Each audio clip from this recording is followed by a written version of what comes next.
Hindi ko gusto si Abel! Handa akong panagutan ang nangyari kay Christina. Romano, Christina, huwag kang makialam! Meron bang batas na nagbabawal na magsamang mahirap at mayaman? Tunay na pagmamahalan. Matagal ng kasal. Ako naman, malaki na ngayon. Aba.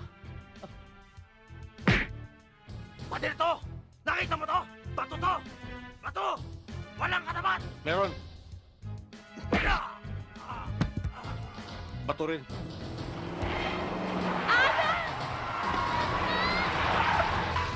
Kung bakit pati yung bata dinamay niyo pa. Kung sa bagay, hindi ko naman anak yun. Siguruhin niyo lang sana na hindi makakalkal ng aso ang pinaglibingan niyo ron sa Magina. Binibigyan na lang kita ng 5 araw. Saan ako kukuha ng 50 milyon? Kung kinakailangan pagbili ko ang lahat ng aking property, gagawin ko. Buhay ng anak ko nakataya.